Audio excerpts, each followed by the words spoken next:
Everyone, मैं पद्मा। आज के इस वीडियो में हम अपनी एक वेबसाइट बनाना देखेंगे। नेटवर्किंग टॉपिक को हम आगे बढ़ाते हुए हम HTML बेसिक्स को हम देखेंगे। उसमें हमने थ्योरेटिकल पोर्शन को कवर कर लिया, जिसमें कि हमने टैग्स क्या होते हैं उसके बारे में जाना था, जिसमें हमने हेड टैग, टाइटल टैग और बॉडी टैग के बारे में समझा था। बॉडी टैग के एट्रीब्यूट्स हमने देखे थे, जिसमें कि हमने टेक्स्ट क्या है, बैकग्राउंड, बीजी कलर। और आज के इस वीडियो में हम लिंक, वी लिंक और अलिंक के बारे में भी समझेंगे। फिर उसके बाद हम ब्रेक टैग, HR टैग और कमेंट कैसे इंसर्ट करते हैं इसको भी जानेंगे। प्लस हम हेडिंग्स का बहुत बार यूज करने वाले हैं, जिसको हम ऑलरेडी देख चुके हैं, फिर से हम इनका यूज करेंगे। फिर इसके अलावा हम यूज करने वाले हैं पैराग्राफ टैग का। हम टेक्स्ट को बोल्ड कैसे कर सकते हैं, इटैलिक कैसे कर सकते हैं, अंडरलाइन कैसे कर सकते हैं, इसको हम जानेंगे। फिर हम लिस्ट देखेंगे कौन कौन सी है, ordered list, unordered list, description list, इसको भी हम फिर से रिवाइज कर रहे हैं। इसके पिछले वीडियो में हमने देखा था कि लिस्ट कैसे बनाते हैं। ओके, फॉन्ट टैग्स के बारे में जानेंगे। फॉन्ट टैग्स में हम किस किस तरीके से हम उनको कलर कर सकते हैं, उनका फेस चेंज कर सकते हैं, इसके बारे में हम इस वीडियो में भी एक बार फिर से रिवाइज करेंगे। फिर HTML बेसिक्स में आज हमको और आगे जो बढ़ना है वो देखेंगे। हम इमेज को कैसे इंसर्ट करते हैं, फिर उसमें हम वेब पेज को किस तरीके से लिंक करते हैं, जो कि HTML को इंटरेक्टिव बनाने में हमें हेल्पफुल होता है। फिर हम देखने वाले हैं कि लिंकिंग जो होती है वो कैसे होती है, एक्सटर्नल लिंकिंग क्या है, इंटरनल लिंकिंग क्या है, और उसमें एंकर टैग का किस तरीके से हम यूज करते हैं इसको हम समझेंगे। फिर हम किसी पर्टिकुलर स्पेसिफिक सेक्शन में किस तरीके से जाते हैं, एक ही पेज के में कैसे कर सकते हैं वो हम देखेंगे। हम ईमेल लिंक कैसे क्रिएट कर सकते हैं उसको जानेंगे। और अगर हमें इमेज को एक लिंक की तरह यूज करना है तो हम उसे कैसे यूज कर सकते हैं उसको भी हम देखेंगे। ठीक, फिर उसके अलावा हम अपने वेबसाइट में, वेब पेज में किस तरीके से ऑडियो और वीडियो का यूज कर सकते हैं, हम इसे शो कैसे कर सकते हैं, इसको भी हम आज के इस वीडियो में देखेंगे। फिर टेबल्स कैसे बनाए जाते हैं, जिसमें कि हम उनके एट्रीब्यूट्स को देखेंगे, यानी TR क्या है, TD क्या है, TH टैग, इसके बारे में हम जानेंगे। ओके, आज के टॉपिक को हम स्टार्ट करने के पहले हम पिछले रिकेप करते हैं, ताकि हमें इजीली आज का टॉपिक भी समझ में आ जाए। जो वीडियो ये पहली बार देख रहा है तो उसे भी समझने में ये इजी रहेगा कि हम वेबसाइट कैसे बनाते हैं। तो सबसे पहले हमारी फर्स्ट लाइन होती है, that is doctype HTML, यानी हम साइन ऑफ एक्सक्लेमेशन से स्टार्ट करते हैं। हम इसमें वर्जन बताते हैं, जिसमें हम बताते हैं कि हम HTML 5 में वर्क कर रहे हैं, क्योंकि बाय डिफॉल्ट जो हमने लिखा है सामने स्क्रीन पे जो नजर आ रहा है, इससे हम HTML 5 में वर्क करते हैं, इससे पता चलता है।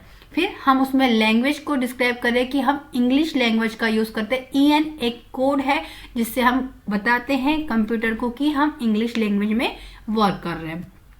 फिर स्टार्ट होता है हमारा हेड सेक्शन। इन जनरल अगर आपके समझ में आए कि हेड सेक्शन हमें हमारे वेबसाइट में कहीं पर भी नजर नहीं आता, हमारे वेब पेज में वो कहीं नजर नहीं आता, लेकिन इसका एक इतना इम्पोर्टेंस है कि जब भी हम सर्च करते हैं, ब्राउजर को सर्च करने के लिए हेड टैग का हमारे प्रोग्राम में होना बहुत जरूरी है, इसलिए आपको इसे डिक्लेयर करना जरूरी है। ओके, इसमें हम यूज करते हैं मेटा सेट UTF-8। सेट का मतलब होता है कैरेक्टर की सेटिंग, UTF-8।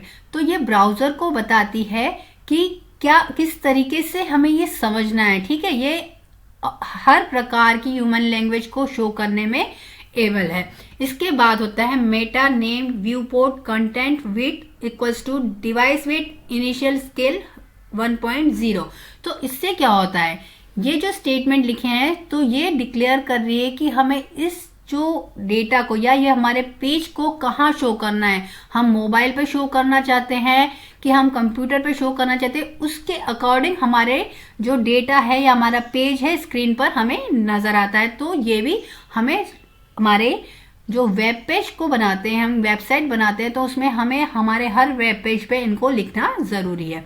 नाउ टाइटल, ये कहाँ नजर आता है, हमें जब भी हम अपने प्रोग्राम को या हम कह सकते हैं वेबसाइट को एग्जीक्यूट करेंगे तो हमें टॉप पर हमें ये हमारा टाइटल नजर आता है। ये हमारी सर्च विंडो में, यानी सर्च इंजन इसे सर्च करके हमें स्क्रीन पर शो करता है टॉप पर। ओके, फिर हम देखेंगे हेड सेक्शन को एंड कर दिया है। इसके बाद होता है बॉडी सेक्शन, जहां पे हमारा मेन कंटेंट हमारे वेब पेज पे हम लिखते हैं और उसी के अकॉर्डिंग हमारा डेटा हमें जो वेब पेज पे नजर आता है इसी बॉडी सेक्शन में नजर आता है। जैसे कि अभी हमारे स्क्रीन पर हम देख रहे हैं कि हमने लिखा है वेलकम टू माय वेबसाइट, तो एक बड़ी सी हेडिंग में H1 यानी सबसे बड़ी हेडिंग होती है, ये हमें स्क्रीन पर नजर आएगा। ठीक, फिर हम बॉडी सेक्शन को एंड कर रहे हैं और हमारा HTML प्रोग्राम भी हमने एंड कर दिया। ओके, तो अब हम देखेंगे कि हम वेबसाइट को कैसे बनाते हैं। अभी फिलहाल के लिए मैंने जो यहाँ पे हम देख रहे हैं कि हेड टैग में हमने 3 स्टेटमेंट जो दिए हैं, इसमें से ये 2 ऊपर के सेक्शन को मैंने हर पेज पे नहीं लिखा है फिलहाल, क्योंकि वीडियो उसके कारण फिर हर जगह पे लिखने से काफी और बड़ी हो रही थी, तो फिलहाल के लिए मैंने इसे डिलीट करके रखा है। और लेकिन ये अच्छी प्रैक्टिस रहेंगे कि हम हमारे प्रोग्राम में हमारा वेब पेज या वेबसाइट बनाते हैं तो हमारे हर वेब पेज पे हमें इनको लिखना जरूरी है। ठीक, तो इससे हमारे जो डेटा है वो बहुत अच्छा होता है, कॉम्पेटेबिलिटी इश्यूज नहीं आते। तो हम स्टार्ट करते हैं, पहले हम वेबसाइट देख लेते हैं कि किस तरीके की वेबसाइट हमें क्रिएट करनी है। उसके बाद हम उसका कोडिंग देखेंगे और उसको फिर साइड बाय साइड हम उनकी वेब पेज को और अपने डेटा को चेंज करके हम उसकी आउटपुट को भी स्क्रीन पर देखेंगे। ओके, स्टार्ट करते हैं हम पहले वेबसाइट को देखते हुए। तो हमारे सामने स्क्रीन पर हमको नजर आ रही है हमारी एक वेबसाइट जिसमें हमने 6 टॉपिक्स को कवर किया है। इसमें हमने बताया है इन टॉपिक्स में हमने एक अलग अलग लिंक क्रिएट की है, हम इसे कह सकते हैं हमारी वेबसाइट का ये इंडेक्स पेज है। ओके, इसके बाद हमारे फर्स्ट पेज में हम टेक्स्ट फॉर्मेटिंग के बारे में समझेंगे। ठीक है, देख लेते हैं हम एक बार उस पेज को भी। इसमें हम इसके बारे में देखेंगे कि टेक्स्ट को किस तरीके से फॉर्मेट करते हैं, बैकग्राउंड कलर कैसे चेंज करते हैं, उसके बारे में जानेंगे। नेक्स्ट हम देखेंगे कि हमारा जो नेक्स्ट सेक्शन है दैट इज लिस्ट और कैरेक्टर एंटिटीज क्या है, उसके बारे में हम समझेंगे। इसमें भी हमने बैकग्राउंड कलर को चेंज किया हुआ है। इसके बाद हम लिंक्स कैसे देते हैं, कलर्स कैसे देते हैं लिंक्स को, और हाइपर लिंक्स कैसे क्रिएट करते हैं, इसके बारे में भी हम डिटेल में देखेंगे। तो जो हम अभी पहले इंडेक्स पेज देख रहे हैं ये हमारा इंडेक्स पेज है, तो इस पेज को मैं सबसे लास्ट में बताऊंगी, या हम कह सकते हैं हमारे इस थर्ड वेब पेज को बताने के बाद मुझे इस वेब पेज को, हमारे इंडेक्स वेब पेज को बताने की जरूरत भी नहीं होगी, आप अपने आप ही इसे बना सकते हैं। बट एक बार मैं लास्ट में इसे भी बता दूंगी। फिर हम इमेजेस कैसे इंसर्ट करते हैं, ऑडियो और वीडियो को कैसे इंसर्ट करते हैं, हम इसमें हम देखेंगे, और लिंक कैसे बनाई जाती है इसके बारे में इस वेब पेज में देखेंगे। ओके, इसके बाद हम यूज करेंगे टेबल्स कैसे बनाते हैं और उनके एट्रीब्यूट्स को जानेंगे। और हम देख सक रहे हैं कि हमारे सामने एक टेबल बना हुआ है, टाइम टेबल, इसको हम देखेंगे। इसके बाद आपको एक फन क्विज दी है, अगर आप करना चाहे तो बहुत अच्छी बात है, उसमें कोई डिफिकल्टी आएंगे तो आप कमेंट करके उसे बता सकते हैं। तो फिलहाल हम हमारे पहले वेब पेज को ओपन करें जिसमें कि हम फॉर्मेटिंग कैसे करते हैं इसको समझ लेते हैं। जैसे ही मैंने इस पे क्लिक किया हमारा वेब पेज ओपन हुआ, जिसमें कि हम देख रहे हैं टॉप पर हमें हमारा टेक्स्ट स्टाइलिंग और कलर्स नजर आ रहा है लिखा हुआ। उसके बाद हमने फॉन्ट कैसे बदले हैं, जिसमें कि बोल्ड टेक्स्ट कैसे लिखा है, इटैलिक कैसे लिखा है, अंडरलाइन कैसे किया गया है टेक्स्ट को, इसको जानेंगे। और उसके बाद फॉन्ट की स्टाइल को कैसे चेंज कर सकते हैं, कलर कैसे चेंज कर सकते हैं, टेक्स्ट का अलाइनमेंट कैसे करते हैं। देख रहे हैं कि हमारे जो 3 टेक्स्ट हैं हमें अलग अलग लोकेशन पे नजर आ रहे हैं लिखे हुए, एक लेफ्ट में, एक मिडल में और एक राइट साइड में हमें लिखा हुआ दिख रहा है। इसके बाद हम बैकग्राउंड कलर कैसे चेंज किए, जैसे अभी हमारे जो फर्स्ट वेबसाइट दिख रही है, सबसे फर्स्ट वेब पेज दिख रहा है वो ब्लू कलर का नजर आ रहा है, और हमने उसमें यूज करा है किस तरीके से हम करते हैं ये भी हम इसमें देख लेंगे। सुपरस्क्रिप्ट और सबस्क्रिप्ट क्या होते हैं और परफॉर्मेटेड टेक्स्ट को कैसे लिखा जाता है इसको भाई हम समझेंगे। तो स्टार्ट करते हैं हम इसे समझने के लिए। फिलहाल मैं इसको क्लोज कर रही हूं और हम हमारे पेज को देख रहे हैं, तो हम मूव करते हैं समझने के लिए। तो हमारा जो फर्स्ट है टाइटल हमें जो देना होता है, हमें किस वर्जन में वर्क कर रहे हैं हमें ये बताना होता है। उसके बाद हमने ले लिया HTML, स्टार्ट हुआ हमारा हेड सेक्शन, जिसमें मैंने फिलहाल मेटा डेटा नहीं दिया है। यहाँ पे हमने टाइटल दे दिया है टेक्स्ट फॉर्मेटिंग, यानी कि हमें टॉप पे जो स्क्रीन जब हमारी वेबसाइट ओपन होंगी तो ऊपर हमें टेक्स्ट फॉर्मेटिंग लिखा हुआ नजर आएगा।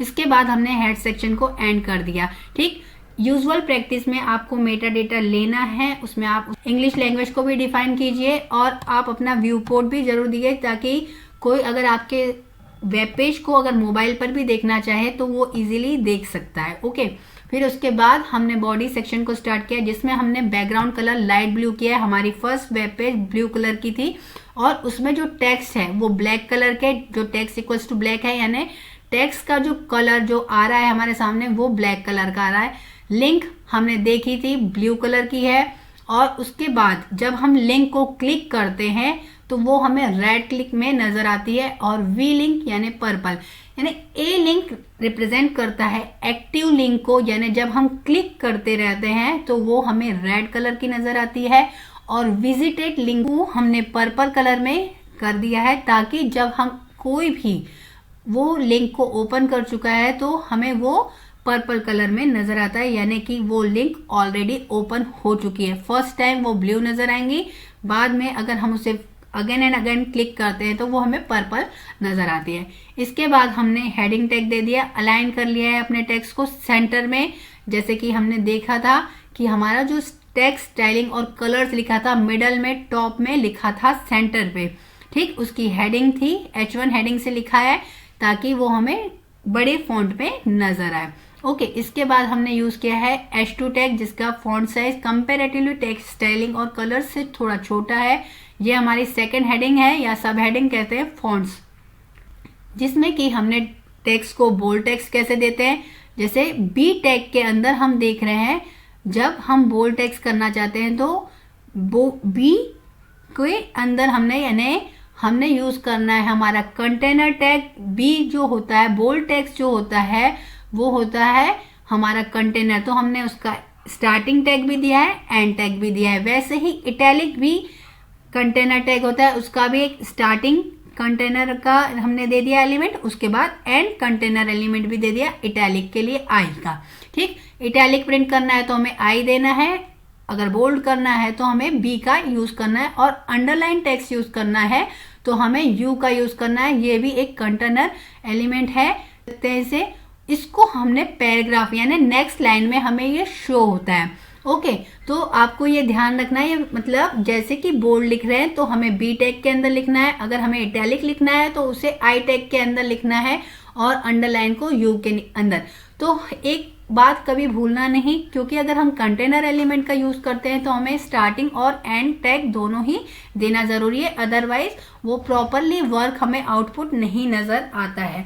वैसे ही पैराग्राफ भी स्टार्ट होने के बाद हमें एंड भी करना है। इस एक लाइन में हम देख सकते हैं कि हमारे जो ये वर्ड्स है ये अलग अलग फॉन्ट टाइप हमें नजर आ रहे हैं। ओके, तो ये सिमिलर हमारे वर्ड की तरह है। वर्ड में हम देखते हैं कि बोल्ड को करना है तो हम बी, कैपिटल बी को जब क्लिक करते हैं तो हमारा टेक्स्ट बोल्ड नजर आता है। सिलेक्ट करके जब हम अपने टेक्स्ट को फिर इटैलिक यानी आई पे प्रेस करते हैं तो इटैलिक नजर आता है। तो इसमें भी हम वर्ड की तरह सारे तरीके से हम अपने टेक्स्ट को फॉर्मेटिंग कर सकते हैं, स्टाइलिंग कर सकते हैं। ओके, नेक्स्ट हमारा है, इसके बाद हम देख लेंगे कि फॉन्ट की स्टाइल को हम कैसे चेंज कर सकते हैं, यानी कि हम उसके पैटर्न को, जैसे उसमें हम कहते हैं फॉन्ट टाइप, इसमें हमने एक फॉन्ट टाइप ले लिया, फेस का यूज करके हम उसे चेंज कर सकते हैं, जिसमें हमने अभी कुरियर न्यू लिया है, और साइज हमने सेट कर दी है 4, यानी फॉन्ट की जो साइज होगी वो 4 फॉन्ट साइज पे हमें स्क्रीन पर शो होगा। फॉन्ट टैग भी एक कंटेनर एलिमेंट है, तो इसका भी स्टार्टिंग और एंड टैग हमें दिखाई दे रहा है। इसके बाद हमें नेक्स्ट लाइन में प्रिंट होना चाहिए तो हमने यूज कर दिया है ब्रेक टैग का, BR यानी ब्रेक। यहां से लाइन एंड हो जाएंगी और नेक्स्ट लाइन में हम जंप कर जाएंगे। ठीक है, तो जिस तरीके से फेस है कुरियर न्यू, वैसे ही हम दूसरा भी यूज कर सकते हैं, दैट इज एरियल। तो हम एरियल चेंज करके हम अपने उस फॉन्ट को भी देख लेते हैं, और साइज भी मैंने चेंज कर दी है। यहाँ पर साइज हमने 5 ले लिया है, यानी कंपेरेटिवली पहले फेज से हमारा सेकंड एरियल फेज जो है वो हमें बड़ी साइज में नजर आएगा। हम एक बार इसको फिर से साइड बाय साइड विंडो में हम देखेंगे कि किस तरीके से हमारी कोडिंग से किस तरीके से हमें आउटपुट नजर आ रहा है। फिर हमने लिख दिया फॉन्ट कलर। फॉन्ट कलर हमने क्या करना है, इसमें हमने लिख दिया है font colour equals to green. Colour की स्पेलिंग ध्यान रखिएगा, COLOR लिखनी है। इन जनरल हम इंग्लिश में COLOUR लिखते हैं, यहाँ पे हमें COLOR लिखनी है, जिसको कि जब हम कलर दे रहे हैं या तो हम कोड दे सकते हैं हैश साइन से, या हमें जो कलर नेम पता है इन जनरल वो हम लिख सकते हैं, जिन कलर को कॉमनली यूज करते हैं, जैसे रेड हो गया, पिंक हो गया, लाइट ग्रीन हो गया, तो हम इनका यूज कर सकते हैं। तो मैंने यहाँ पे कलर के नेम का ही यूज किया है, वैसे हम कोड भी यूज कर सकते हैं। तो हमारा जो टेक्स्ट है या हमारा जो फॉन्ट आगे के जो हमने यूज किया है वो हमें ग्रीन कलर में शो होंगे। ठीक, इसके बाद हम देखेंगे कि हम अपने टेक्स्ट को अलाइन कैसे कर सकते हैं। टेक्स्ट अलाइनमेंट क्या होता है, तो हम इसके लिए यूज करते हैं पैराग्राफ टैग में अलाइन एट्रीब्यूट का, जिससे में हम लेफ्ट, राइट, सेंटर, जस्टिफाई इस तरीके के ऑप्शन का यूज करके हम अपने टेक्स्ट को डिफरेंट तरीके से अलाइन कर सकते हैं। जैसे कि सबसे पहले लाइन में हम देख रहे हैं पी टैग में हमने अलाइन इक्वल्स टू कोटेशन में लेफ्ट लिखा है। तो ये हमें ध्यान रखना है कि जब हम कलर का यूज कर रहे हैं या हम अलाइनमेंट में यूज कर रहे हैं तो हमें उन्हें कोटेशन में हमें यूज करना है। ठीक, तो हमने यूज कर लिया अलाइनमेंट का, जिससे हम देख रहे हैं कि हमारा टेक्स्ट लेफ्टली अलाइन हमें स्क्रीन पर नजर आएगा। हमने ये देख चुके हैं। उसके बाद हमने यूज किया कि अलाइन इक्वल्स टू सेंटर, जिसमें कि हमारा टेक्स्ट जो भी हम लिखेंगे वो सेंटर में नजर आएगा। और फिर हमने अलाइन इक्वल्स टू अगर राइट लिख दिया तो हमारा गिवन टेक्स्ट जो भी रहेगा वो हमें राइट स्क्रीन पर राइट साइड में हमें नजर आएगा।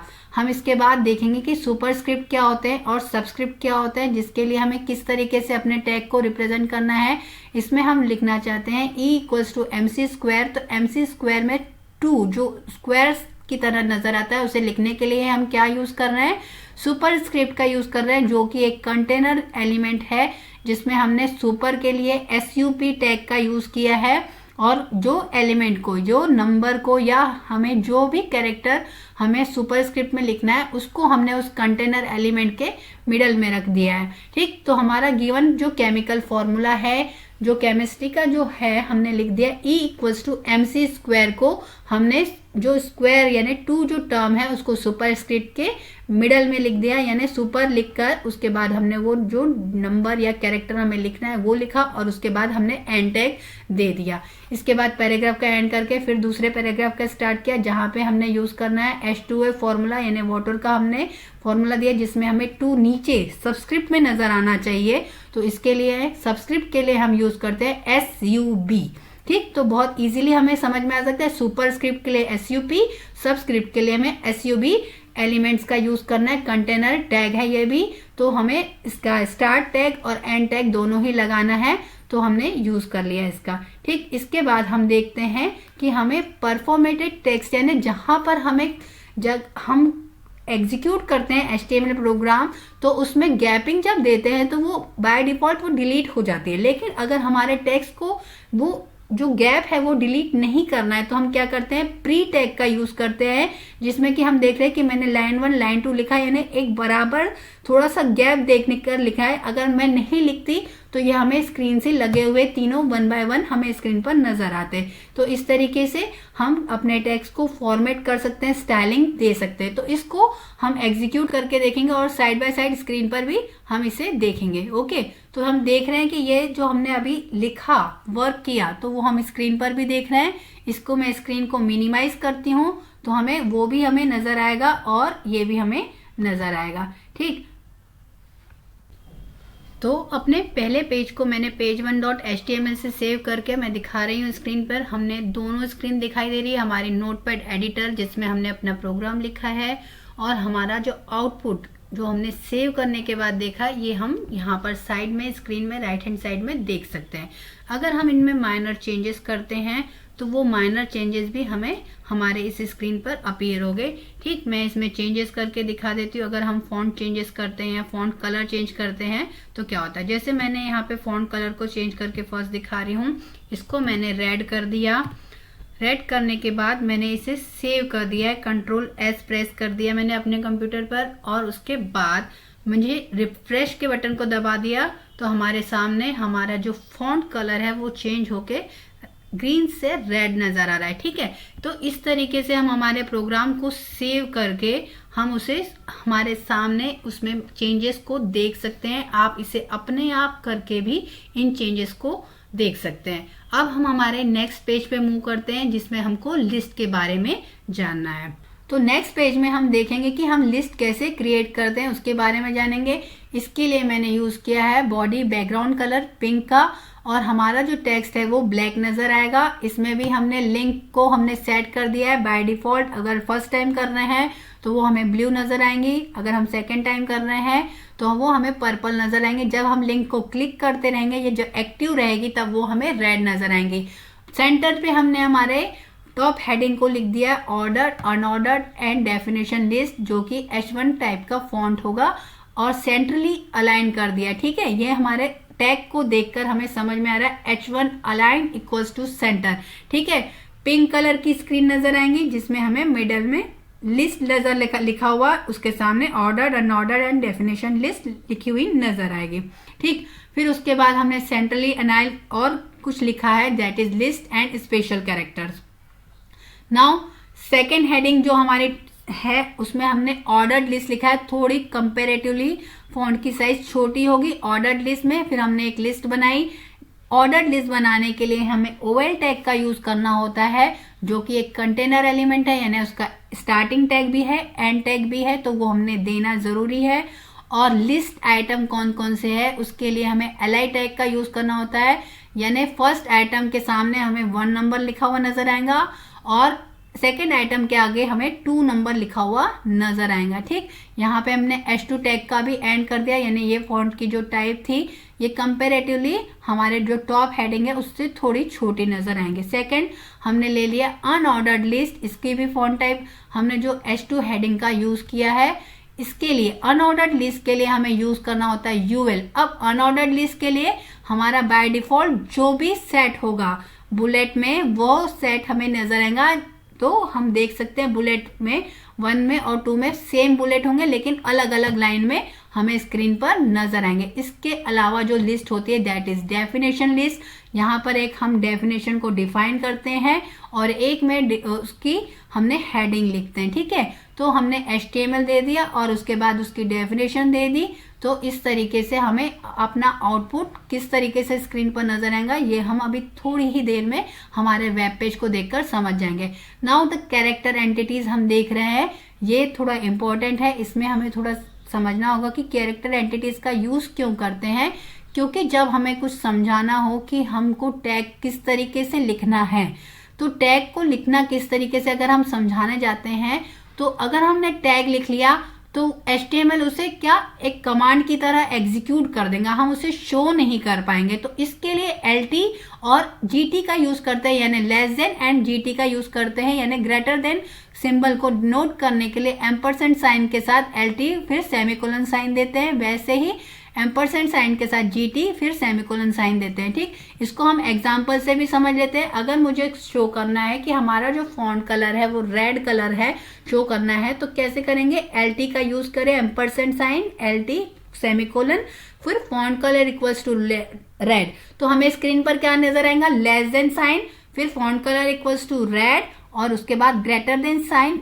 और हमें नजर आएगा सामने रेड टेक्स्ट लिखा हुआ। ओके, तो हम इसको स्क्रीन पर अभी रन करके देखिए। इसके अलावा हम देखेंगे कि फॉन्ट कलर को रेड करने के लिए हमने किस तरीके से इन जनरल लिखते हैं और कैसे नजर आता है हमें। ठीक, वो हमने कर लिया। और हॉरिजॉन्टल रूल, ये एक लाइन बनती है हमारे सामने, HR टैग के यूज से एक लाइन बनी हुई नीचे नजर आएंगी, जहां पे हॉरिजॉन्टल रूल लिखा है उसके नीचे एक लाइन। ठीक, अब यहाँ पे हम अपने सेकेंड पेज को एंड करते हैं। सेकेंड पेज को मैंने page2 नाम से सेव किया है, page2.html से, और मैंने यूज किया है नोटपैड एडिटर का। ठीक, इसे हम एग्जीक्यूट करते हैं और हम इसे साइड बाय साइड विंडो में भी समझेंगे। ओके, तो हम स्क्रीन पर देख सकते हैं कि जो हमने अभी वेब पेज बनाया वो हमें स्क्रीन पर किस तरीके से नजर आ रहा है। जैसे कि पिंक कलर नजर आ रहा है, हमारा जो हेडिंग थी H1 से हमने वो ऑर्डर्ड, अनऑर्डर्ड और डेफिनेशन लिस्ट लिखी, उसके बाद लिस्ट एंड स्पेशल कैरेक्टर लिखा और उसके बाद हमने ऑर्डर लिस्ट, यहाँ पे हमारा LI में, यहाँ पर ऑर्डर लिस्ट के नीचे LI जब हमने लिखा तो 1 और 2 के फॉर्म में नजर आ रहा है, और अनऑर्डर्ड लिस्ट में जब हमने LI का यूज किया तो वो हमें बुलेट के फॉर्म में नजर आ रहा है, वो हम स्क्रीन पर देख सकते हैं। ठीक, उसके बाद हमने डेफिनेशन लिस्ट का यूज किया जिसमें हमने DD और DL का यूज करके हमने अपने इस डेफिनेशन लिस्ट को क्रिएट किया, जिसमें डेफिनेशन को डिफाइन करने के लिए DD का यूज किया। फिर इसके बाद हम देख रहे हैं कैरेक्टर एंटिटीज, जैसे कि हमने LT का यूज किया, एम्परसेंट यानी जो लेस देन को शो करता है, और ग्रेटर देन के लिए GT का यूज करते हैं। तो अगर हमें जब ऐसे शो करना हो हमारे लेस देन साइन को और ग्रेटर देन साइन को, तो हम यूज करते हैं कैरेक्टर एंटिटीज का। ठीक है, स्क्रीन पर देखकर हम समझ सकते हैं। अगर हमें इस फॉन्ट को अगर इस तरीके से LT और GT नहीं देते तो ये हमारा टैग रीड हो जाता है। ये अगर नहीं ऐसे रीड नहीं करता तो हमारा फॉन्ट हमें वैसे ही रेड नजर आता है, वो हमें शो नहीं करता स्क्रीन पर जैसा हम दिखाना चाहते थे। ठीक, हमारे एग्जाम्पल में हमने यूज किया LT GT का नहीं यूज करके, हमने फॉन्ट को रेड कलर में शो किया, तो हमारा स्क्रीन पे हमें फॉन्ट रेड कलर में दिखाई दे रहा है। और इसके बाद यूज किया था हमने हॉरिजेंटल रूल का, तो एक लाइन नजर आ रही है हल्की सी नीचे, आप देख सकते हैं कि हमें स्क्रीन पर लाइन नजर आ रही है। ठीक, साइड बाय साइड स्क्रीन पे भी हम देख सकते हैं कि हमारा प्रोग्राम किस तरीके से नजर आ रहा है। हमने लिस्ट लिखा हुआ है हमारा टाइटल, तो हमारे टॉप में हमें यहाँ पे लिस्ट नजर आ रहा है लिखा हुआ। इसके बाद बैकग्राउंड कलर पिंक है, ये हम देख रहे हैं कि हमारा बैकग्राउंड कलर पिंक नजर आ रहा है। फॉन्ट के जो कैरेक्टर है वो हमें ब्लैक फॉन्ट में नजर आ रहे हैं। फिलहाल हमने कोई लिंक यहाँ पर यूज नहीं करी है, इसलिए हमारा वो अभी नजर नहीं आएगा, क्योंकि हमें अपने हर वेब पेज को लिंक करना है तो हमने इनका यूज करना है, तो ये मैंने लिख ली है। ओके, फिर ऑर्डर्ड लिस्ट हमने लिखा है, वो हम देख रहे हैं कि फर्स्ट आइटम और सेकंड आइटम के आगे 1 और 2। तो इस तरीके से हमारा ये प्रोग्राम है, आप इसमें समझ गए होंगे। इस पेज में अगर किसी भी प्रकार की डिफिकल्टी हो तो आप इसमें कमेंट करके बता सकते हैं। अब हम हमारे नेक्स्ट पेज को देखेंगे, जो कि है हमारा लिंक क्रिएट करने के लिए। ठीक है, लिंक क्रिएट करने के लिए हम यूज करते हैं एंकर टैग का। एंकर टैग क्या वो कहलाते हैं, हाइपरटेक्स्ट लिंक क्रिएट करता है। ठीक, तो उसमें जो हम यूज करते हैं वो होता है ए टैग, वो होता है कंटेनर एलिमेंट, यानी उसका स्टार्टिंग टैग भी होता है, एंड टैग भी होता है। ठीक, उसका जो मेनली जब एट्रीब्यूट यूज करते हैं दैट इज HREF। HREF क्या रिप्रेजेंट करता है, दैट इज हाइपरटेक्स्ट रेफरेंस। ठीक, किस तरीके से बनाया है वो, हाइपरटेक्स्ट रेफरेंस से। नाउ HREF क्या होते हैं, इसमें हम जो वैल्यू देते हैं, जब हम इसको सिंटेक्स कह सकते हैं, जब हम ये लिखते हैं तो HREF वैल्यू हम देते हैं, उसके बाद हम सामने उसके एक वैल्यू लेते हैं।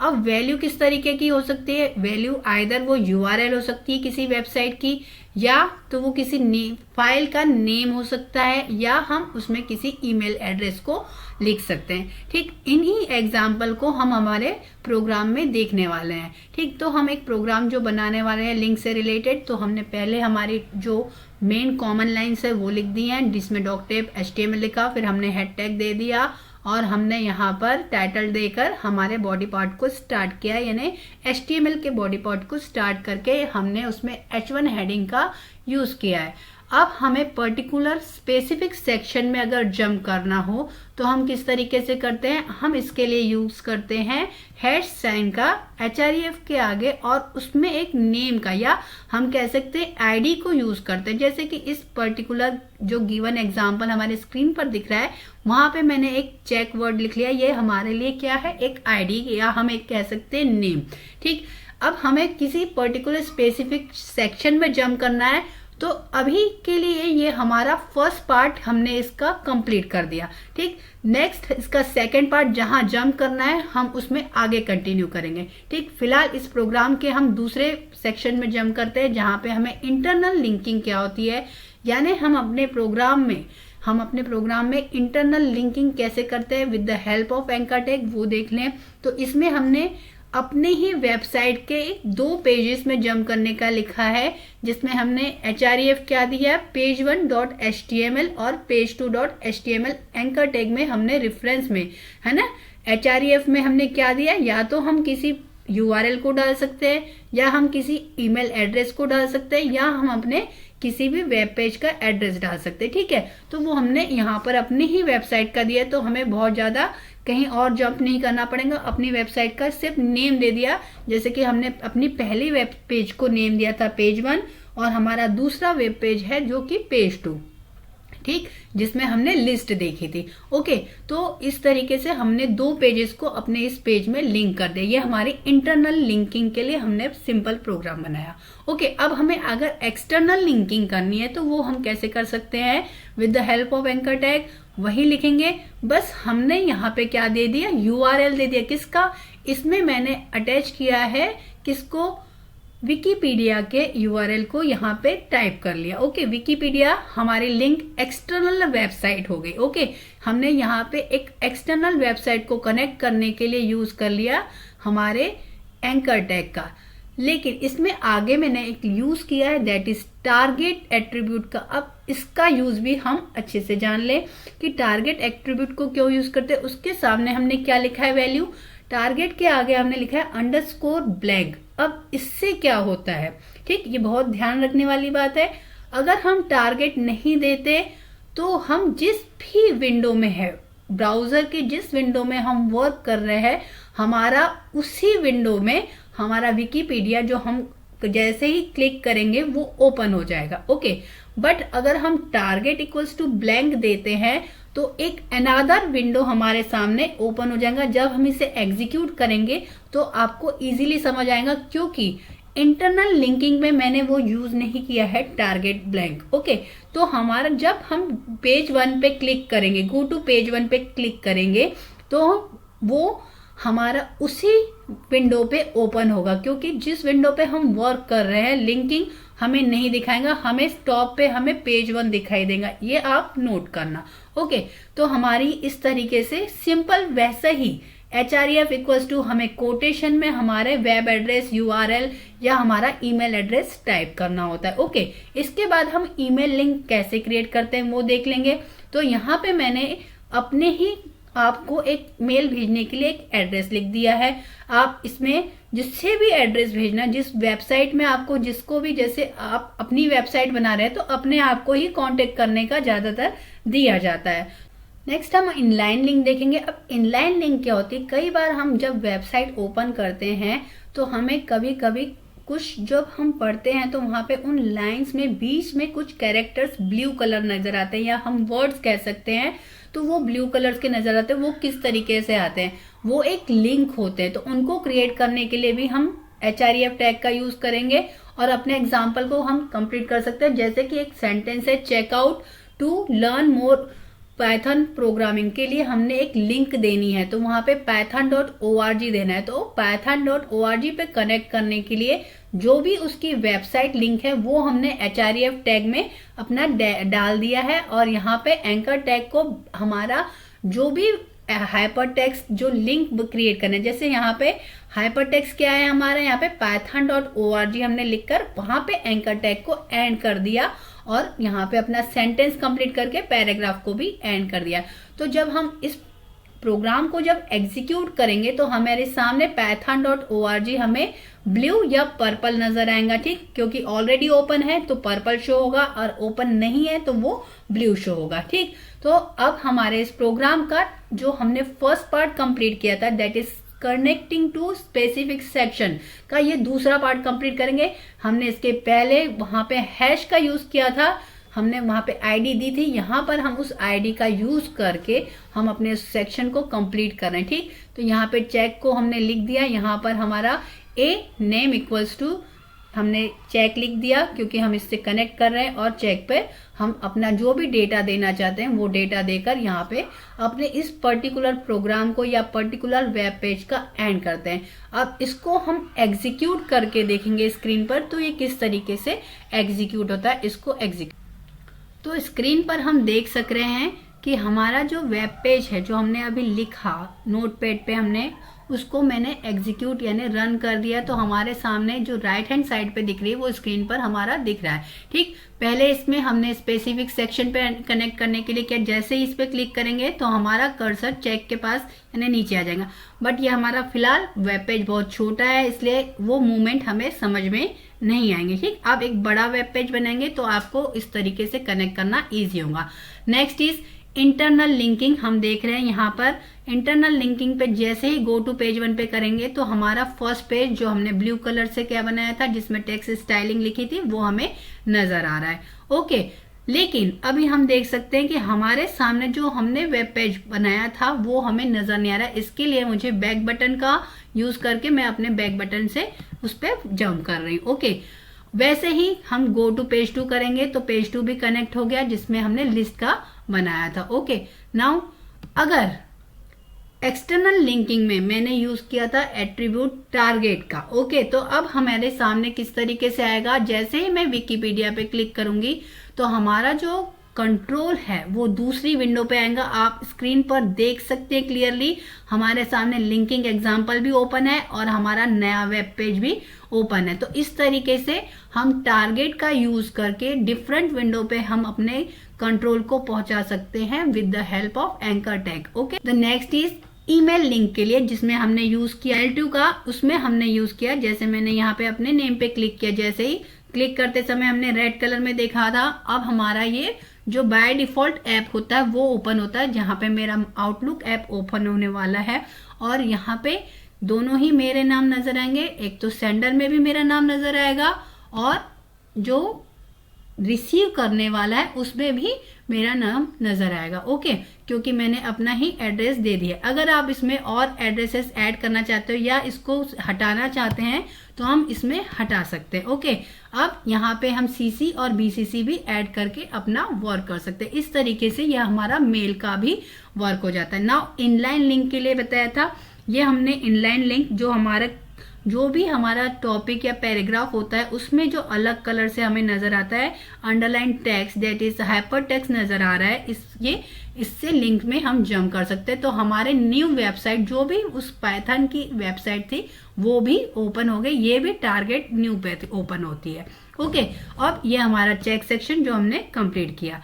अब हम मूव करते हैं हमारे नेक्स्ट पेज पर, नेक्स्ट सेक्शन में, जहां पे मैंने डॉक टाइप HTML हेड वगैरह दे दिया है। हमारा इमेजेस, ऑडियो एंड वीडियो हमारा टाइटल पे हमें स्क्रीन पर नजर आएगा। ठीक है, बैकग्राउंड कलर लाइट पिंक, जैसे कि आपने देखा था कि हमने पिंक लिखा था।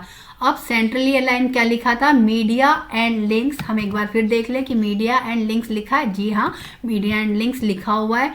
फिर इमेज को हम लिंक के रूप में यूज करें, जैसे मैंने विकिपीडिया पे क्लिक किया था तो हम उसको करने के लिए किस तरीके से यूज किया, हमने यहाँ पे एंकर टैग का यूज किया है, उसके सामने विकिपीडिया का एड्रेस हमने टाइप कर दिया और हमारे सामने टारगेट इक्वल्स टू ब्लैंक लिया है। यानी ये विंडो भी जब हम लिंक पे इस बटन पे मीडिया पर जब हम क्लिक करेंगे तो हमारा जो है वो न्यू विंडो में ओपन होगा। ठीक है, इसके लिए सोर्स का भी यूज करना होता है। तो किस तरीके से, जब हमने इमेज SRC का यूज करके हम इसमें अपने वीडियो को डालते हैं, इसमें हाइट और विड्थ को भी हम डिफाइन कर रहे हैं। अगर यह हमारा सोर्स का एड्रेस गलत हो जाता है तो अल्टरनेटिव टेक्स्ट के रूप में हमें वहां पे विकिपीडिया लिखा हुआ नजर आएगा। अगर मैंने इसमें टेक्स्ट में से किसी भी प्रकार की कोई एड्रेस लिखने में अगर गलती कर दी तो, ठीक है। ठीक, इसके बाद मैंने अपने नाम का भी एक लोगो बनाया जिसमें लिंक को यूज किया है और जब हम उस लोगो पे क्लिक करते हैं तो मेरा जो वीडियो चैनल है वो ओपन हो जाता है, वो स्क्रीन पर हमें नजर आता है। ठीक है, तो मैंने इसमें YouTube का एड्रेस टाइप कर दिया तो मेरा चैनल ओपन हो जाता है। ओके, इसके लिए क्या किया, मुझे इमेज जो डालनी थी वो मैंने अपनी वेबसाइट में सेव करके रखी है, अपने फोल्डर में सेव करके रखी। तो जो उसका इमेज का जो एड्रेस था वो मैंने यहाँ पे टाइप कर दिया। अगर इस एड्रेस में कुछ गड़बड़ हुई, यानी हमने टाइपिंग में मिस्टेक कर दी, तो अल्टरनेटिव टेक्स्ट में मुझे वहां पे मेरे क्लास का नाम लिखा हुआ यानी पद्मा क्लासेस लिखा हुआ नजर आएगा, या हम लिखा है यहाँ पे पद्मा क्लासेस लोगो हमें शो करने वाला था और वो नजर नहीं आ रहा। ठीक, इसलिए टेक्स्ट के रूप में वो हमें उसमें शो होगा। ओके, फिर इसके बाद हमने यूज किया ऑडियो को किस तरीके से हम हमारे वेबसाइट में इंक्लूड कर सकते हैं। ठीक है, उसके लिए हमें यूज करना है ऑडियो कंट्रोल्स का। ठीक, ये हमारा टैग है जिसके लिए हमने फिर सोर्स का यूज किया। सोर्स क्या होता है, जिसमें कि हमें एड्रेस टाइप करना होता है कि हमने ये कहाँ से हमने ये ऑडियो को लिया है। तो आपको कोई भी ऑडियो हो, MP3 ऑडियो, तो उसको हमको उस लोकेशन को फाइंड आउट करने के लिए हम उस पर्टिकुलर ऑडियो की प्रॉपर्टीज में जाके हम उसके एड्रेस को फाइंड आउट कर सकते हैं विथ देयर नेम। हमको करने के लिए फिर नेम को फिर से कॉपी करना होगा। ठीक है, प्रॉपर्टीज में हमें केवल पर्टिकुलर एड्रेस मिलता है। ठीक, इसके बाद सोर्स लिखने के बाद अगर वो ऑडियो को सपोर्ट नहीं करता तो हमारे सामने स्क्रीन पर हमको शो करके आएगा कि ये ब्राउजर आपका सपोर्ट नहीं करता इस ऑडियो एलिमेंट को। ठीक, ऑडियो कंट्रोल्स को कंप्लीट करने के बाद ये कंटेनर एलिमेंट है, तो ऑडियो को हमने कंप्लीट कर दिया। ठीक, ऑडियो को इंक्लूड करने के लिए ऑडियो का यूज करना है जिसमें कि हम कंट्रोल्स का यूज कर रहे हैं, यानी हमें बटन्स शो होते हैं। ओके, फिर नेक्स्ट अगर हमें वीडियो का इंक्लूड करना है तो उसमें हमें वीडियो कंट्रोल्स का यूज करना है जिसमें विड्थ और हाइट हमने डिफाइन की है। ठीक, उसके बाद हमने सोर्स यानी हमने एड्रेस दे दिया कहाँ से हमने वो कॉपी किया है। ठीक, मैंने उस अपने इंट्रोडक्शन वाले वीडियो को मैंने कॉपी करके रखा है जिसको भी कि मैंने अपनी फर्स्ट वेबसाइट करके सी ड्राइव में सेव करके रखा है, तो वो मैंने उसके प्रॉपर्टीज से जाके उसके एड्रेस को कॉपी करके जिस नेम से सेव किया है वो मैंने शो कर दिया है। और अगर ये नहीं शो होता तो हमारे सामने स्क्रीन पर लिखा हुआ नजर आएगा कि your browser does not support the video element. ठीक, अगर मैंने अभी अपने इसका वीडियो जो मैंने अपने ही वेबसाइट के इस पे सेव करा है लोकेशन पर, तो ये इसीलिए इस तरीके से इजीली हम सोर्स को फाइंड आउट कर सके। लेकिन अगर हमें कोई वीडियो आउटर साइड से लेना है तो उसको भी हम एड्रेस को कॉपी करके हम इसको इंक्लूड कर सकते हैं। जैसे कि मैंने एक वीडियो लिया है W3 स्कूल से जिसका कि वीडियो को मैंने कॉपी किया, उसका सोर्स को या उसके कह सकते हैं कि जो भी उस नेम से सेव है उसका एड्रेस को कॉपी किया और मैंने यहाँ पर आकर पेस्ट कर दिया सोर्स SRC पर आकर कोटेशन के अंदर। और उसके बाद वो क्या किस टाइप का वो वीडियो फॉर्म में है, MP4 फॉर्म में वो शो कर दिया। अगर हम नहीं होता तो हम उसमें शो कर सकते हैं कि ये ब्राउजर सपोर्ट नहीं करता। फिर मैंने यूज किया है एक अलग से मैंने बताने के लिए आप लोगों को कि हम YouTube के वीडियो को भी हम यूज कर सकते हैं हमारे किस पर वेबसाइट में हम शो कर सकते हैं। किस तरीके से, इसके लिए हमें यूज करना होता है iframe टैग का यूज करके हम YouTube के वीडियो को इंक्लूड कर सकते हैं। तो स्क्रीन पर हम देख रहे हैं कि iframe के साथ विड्थ और हाइट को डिफाइन करने के बाद मैंने जो भी उसका सोर्स एड्रेस है, जो भी उसका एड्रेस है, सोर्स कह सकती हूँ, तो उसको हमने कॉपी पेस्ट कर दिया और हमारे उसको पेस्ट करने के बाद किस तरीके का टाइटल है हमने वो बता दिया। उसकी बॉर्डर हमने 0 कर दी और हमने अलाउ कर दिया कि जब बटन पे प्ले करेंगे तो वो वर्क करेगा। ठीक, इस तरीके से कुछ एट्रीब्यूट्स को हमने डिफाइन करके हमने इस वीडियो को भी इंक्लूड करा है जो हमारा HTML का फर्स्ट वीडियो है। ठीक, तो इस तरीके से हमने ब्रेक टैग के थ्रू हमने एक बना दिया और वीडियो को एंड करके एक लाइन क्रिएट कर दी HR टैग से। अब इसमें भी हमने हमारे प्रीवियस पेज पे जंप करने के लिए हमने बता दिया है एड्रेस href टैग से हम लिंक कर दिया अपने इंडेक्स पेज को, देख सकते हैं इसमें भी। फिर हमने अपने पेज 3 को यानी इसका प्रीवियस पेज दिखा रहे हैं, अगर नेक्स्ट पे जंप करना है तो हमने नेक्स्ट भी शो कर दिया। तो प्रोग्राम को एग्जीक्यूट करने पे हमारे सामने इस तरीके से स्क्रीन आती है। अब हमारे सामने इमेज भी बनी हुई नजर आ रही है, जो मैंने अपने नाम की इमेज ली है वो भी हमें नजर आ रही है। फिर हम इसमें ऑडियो को भी मैंने इंक्लूड किया है जो, और वीडियो 3 डिफरेंट टाइप की वीडियो यूज की है वो यहाँ पर नजर आ रही है। ओके, अगर हम इसमें कुछ चेंजेस करना चाहें तो हम चेंजेस करके इसमें वो चेंजेस देख सकते हैं। फिलहाल कोई चेंजेस नहीं कर रही, बट मैं एक इमेज पर क्लिक करके बताना चाहती हूँ कि हमारा मूवमेंट या हमने जो दिया है, हमने जो समझा है वो बराबर वर्क करना है कि नहीं। जैसे ये जो विकिपीडिया का हमारे सामने इमेज है, जैसे ही इस पे क्लिक करेंगे तो हमारे सामने न्यू विंडो पर हमारा एक विकिपीडिया की साइट ओपन हो जाएंगी। अब न्यू विंडो पे क्यों ओपन हुई, क्योंकि आप जान गए हैं कि टारगेट जब हम यूज करते हैं, यहाँ पर हम देख सक रहे हैं टारगेट का यूज किया है, तो हम टारगेट यूज करते हैं तो हमारे सामने न्यू विंडो पे ओपन होती है। ओके, तो ये हमने एग्जीक्यूट करके देख लिया है, इस पे हमने जंप करके देख लिया है। अब एक बार हम ऑडियो को भी प्ले करके देखते हैं कि वो होता है कि नहीं। तो इस तरीके से एक ऑडियो को मैंने इंक्लूड करा था जिसके लिए हमने सोर्स को डिफाइन किया। ओके, इसके बाद हमने वीडियो को इंक्लूड किया, डिफरेंट टाइप के 3 वीडियोस जो कि मेरे एक पर्टिकुलर फोल्डर में थी, जो कि सिंपल से हमने उसके प्रॉपर्टीज पे जाके कॉपी किया। ये हम किसी पर्टिकुलर एक्सटर्नल वेबसाइट से इसको कॉपी करके लाए, और एक ये यूट्यूब का वीडियो जो मैंने कॉपी करके लाई हूँ यूट्यूब से, जिसके लिए हमने यूज किया था iframe टैग का। ठीक, तो हमें डिफरेंट डिफरेंट टैग के लिए डिफरेंट यूज करते हैं, वीडियो के लिए भी टैग्स का। ठीक है, अब हम नेक्स्ट देखते हैं टेबल्स कैसे क्रिएट करते हैं, उसके बारे में। हमें एक सिंपल टेबल, टाइम टेबल किस तरीके से क्रिएट करना है वो हम देख रहे हैं, तो हमने क्रिएट करा है। तो टेबल क्रिएट करने के लिए मैंने कॉमन लाइंस लिख ली है, HTML हेड टाइटल। यहाँ पर मैंने टाइटल में टाइम टेबल एक ऐसा नेम दे दिया है, ABC स्कूल। ठीक, उसके बाद हेड टैग को कंप्लीट करके अब हमने लेना है body, BG colour equals to, यहाँ पे अभी तक के हमने जो देखे थे उसमें मैंने कलर्स लिए थे, अब इसमें मैंने कोड ले लिया है। तो हम कोड को कैसे ले सकते हैं, हम गूगल क्रोम में जाकर वहां पे कलर पिकर का यूज करके जो भी कलर हमें चाहिए, HTML कलर पिकर को में जाकर अपना पसंदीदा कलर लेकर उसके सामने कोड लिखा होता है उसको कॉपी पेस्ट कर देने से ये हमारा हो जाएगा। ठीक, तो आप कलर या तो आप उसको वहां से देखकर कॉपी करिए या आप टाइप करिए। ठीक, इसके बाद हम देखेंगे कि हमें टाइम टेबल बनाने के लिए क्या करना है। तो मैंने सबसे पहले टॉप पर H2 का हेडिंग ले लिया है जिसमें वीकली क्लास टाइम पर टेबल लिखा हुआ दिखाई दे रहा है, जो कि हमें लेफ्टली अलाइन दिखेगा क्योंकि यहाँ पे हमने अलाइन का यूज नहीं किया।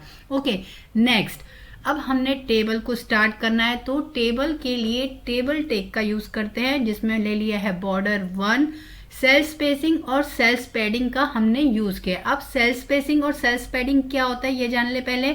सेल स्पेसिंग अगर हमने 0 दी है यानी सारे सेल्स के बीच में 0 गैपिंग है, यानी एक सेल एक दूसरे सेल से एकदम जुड़ा हुआ है, यहाँ पर किसी प्रकार की गैपिंग हमें सेल में नहीं दिखाई देंगी।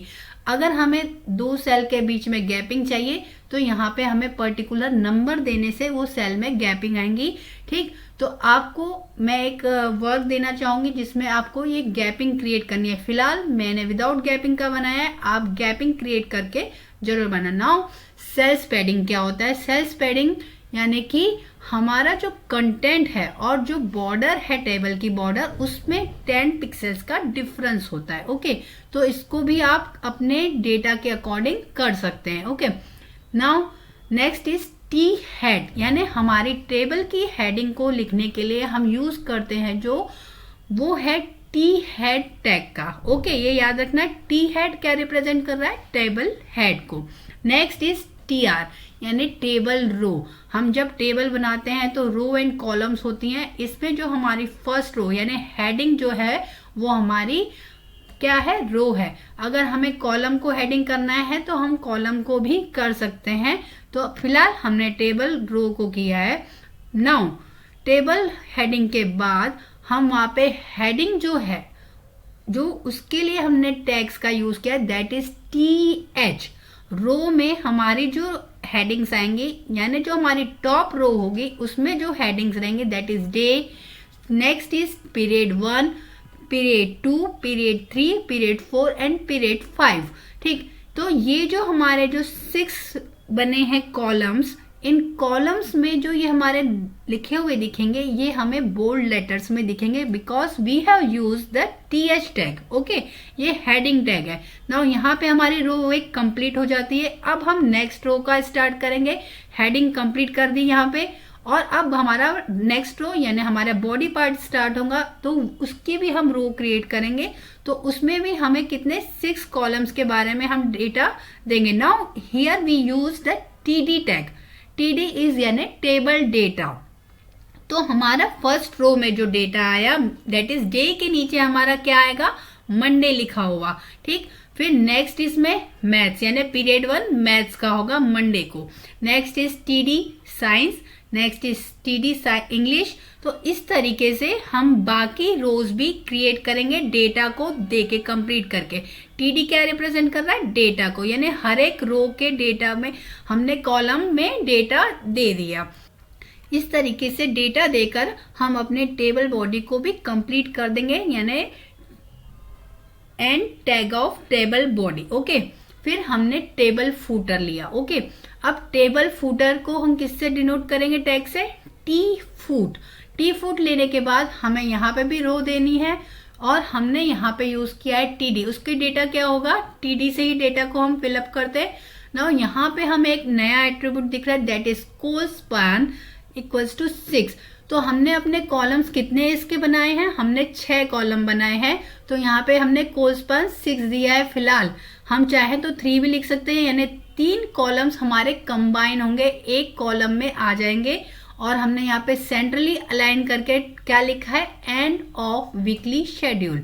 ओके, फिर यहाँ पर हमने अपने रोज कॉलम को, उस रो को कंप्लीट किया और फूड को भी कंप्लीट कर दिया, और कंप्लीटली टेबल को भी यहाँ पे हमने कंप्लीट कर दिया। ठीक, इसमें हम चाहे तो हम दे सकते हैं हमारे डेटा का, यानी क्या, हमने प्रीवियस पेज पे, फर्स्ट पेज पे जंप करने के लिए हमने लिंक्स का यूज कर लिया है, और हमने अपने नेक्स्ट पेज पे इंटरेक्टिव प्रैक्टिस के लिए एक एग्जाम्पल दिया है। ओके, और यहाँ पे हमारा ये प्रोग्राम एंड होता है। इसको हम फिर से एक बार देखते हैं, किस पर, हमारे गूगल क्रोम पर, यानी हमारे ब्राउजर पे इसको एग्जीक्यूट करके देखते हैं जो हमने किया है वो वैसा दिख रहा है या नहीं। तो इस पेज को पेज 5 नेम से सेव करके मैंने इसे एग्जीक्यूट करा, तो हम देख सकते हैं स्क्रीन पे हमें किस तरीके से नजर आ रहा है। मैंने बताया था कि वीकली क्लास टाइम टेबल हमें लेफ्टली अलाइन दिखाएगा, क्योंकि हमने अलाइन का यूज नहीं किया था, तो बाय डिफॉल्ट लेफ्ट अलाइन हमें दिखता है। फिर हमने टेबल में फर्स्ट जो रो थी हमारी हेडिंग, TH टैग का यूज करके हमने टेबल हेडिंग में डे, पीरियड 1, पीरियड 2 इस तरीके से हेडिंग डाली थी। ये कंपेरेटिवली बोल्ड लेटर आपको दिख रहा है कि ये बोल्ड है, उनके नीचे वाले हमारे डेटा के कंपेयर में हम देख सकते हैं। फिर हमने हमारे 5 डेज का हमने डेटा फिलअप किया था, Monday, Tuesday, Wednesday, Thursday, Friday का, ये भी हम देख रहे हैं। एंड द लास्ट रो देखेंगे खास हम, जिसमें हमने टेबल फूटर का यूज किया था और कोलस्पान हमने 6 लिखा था। तो हम देख रहे हैं कि यहाँ पे हमें जो हमारे जो कॉलम्स थे, यहाँ पे एक भी लाइन बीच में मिडल में हमें नहीं दिखाई दे रही, वो कॉलम हटके केवल हमें रो के फॉर्म में ये दिखाई दे रहा है। तो इस तरीके से अगर हम रोज स्पान का यूज करते हैं तो हमारे रोज कंबाइन हो जाएंगे और हमारे सामने एक ही कॉलम दिखाई देगा। उसमें हमें कॉलम्स नहीं दिखाई दे रहे हमारे सबसे लास्ट इसमें एंड ऑफ वीकली में। तो इस तरीके से टेबल फूटर का यूज करके उसमें हमने कोलस्पान और रो स्पान का यूज करके हम कॉलम्स को या रो को ज्वाइन कर सकते हैं। पहले हमने जो अपना पहला इंडेक्स पेज बनाया है वो एक बार देख लें। जैसे कि ये हमने बनाया था, इसको कैसे बनाया जाता है इसको भी हम देखेंगे तो हमें पता चलेगा कि ये बनाना भी बहुत ईजी है।